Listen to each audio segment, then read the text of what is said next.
सबको जैन की। मेरा नाम पास्टर मनप्रीत है। मैं परमेश्वर की हजूरी में सबका स्वागत करती हूँ। एक ब्लेसड मैसेज को आपके साथ शेयर करूँगी। बाइबल में नीति वचन उसके 3 अध्याय में पढ़ते हैं, हे मेरे पुत्र में शिक्षा को ना भूलना, अपने हृदय में मेरी आज्ञा को रखे रहना। ऐसा करने से तेरी अधिक बढ़ेगी, तो अधिक कुशल से रहेगा। कृपा से चैत्य से अलग न होने पाए, वरन उनको अपने गले का हार बनाना, अपने हृदय को जेवर लिखना। तो परमेश्वर मनुष्य दोनों का अनुग्रह पाएगा, तो अधिक बुद्धिमान।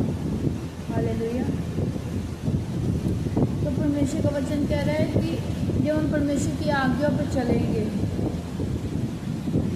जब हम उसकी आज्ञा को अपने हृदय में रखेंगे, उसके वचन को, जो वचन हमें कह रहा है उसको हम अपने हृदय में रखेंगे, उसके अनुसार चलेंगे, अपनी ज़िंदगी को वैसा बिताएंगे, तो हम परमेश्वर मनुष्य दोनों का अनुग्रह पाएंगे। हम परमेश्वर का भी और इंसानों का भी अनुग्रह फेवर हमें मिलेगा, हमारी लाइफ में, हमारे फाइनेंस में, हमारी हर एक चीज़ में, हमारी फैमिली में से हमें फेवर को मिलेगा। हालेलुया। जैसे हम यूसुफ की ज़िंदगी में हमने बाइबल में यूसुफ की ज़िंदगी के बारे में पढ़ा हुआ है। जैसे यूसुफ को फेवर मिला तो परमेश्वर का और उस लोगों का, जब वो गड्ढे में से निकाला गया, जब फिरौन और उसके पोतीफर के पास बेचा गया, तो कैसे परमेश्वर ने उसको फेवर दिया। पोतीफर ने उसको सारा, अपने घर पे, अपने सारे कामों पे उसका अधिकार दे दिया। हालेलुया। और जब वो जेल में गया तब भी उसको कैसे फेवर मिला, और कैसे वो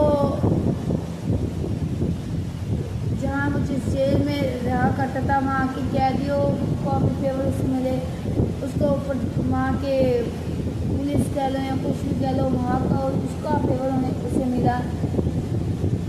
हालेलुया। पहले उसको परमेश्वर का फेवर मिला कि वो गड्ढे से निकाला गया और एक ऐसे जन के पास गया जहाँ पे वो सुरक्षित था, उस टाइम के लिए सुरक्षित रहा।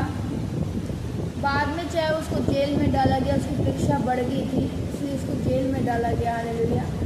पहले उसको परमेश्वर का फेवर मिला क्योंकि उसने अपने हृदय में परमेश्वर की आज्ञा को रखा था। वो कभी पाप में नहीं गिरा था, परमेश्वर के वचन के अनुसार चलता था, पूरे विश्वास में था, जैसा वचन कहता था वैसे अकॉर्डिंगली उसने लाइफ को जीता था। हालेलुया। और एक टाइम ऐसा आया, उसको इतना बड़ा फेवर मिला मनुष्य का कि वो मिस्र का प्रधानमंत्री बन गया। हालेलुया। जब हम परमेश्वर के अधीन होकर चलते हैं, उसकी आज्ञा को मानते हैं, उसके वचन को अपने हृदय में रखे रहते हैं, तो हमें परमेश्वर मनुष्य दोनों का अनुग्रह मिलता है। हालेलुया। हमारी लाइफ ब्लेस होती है।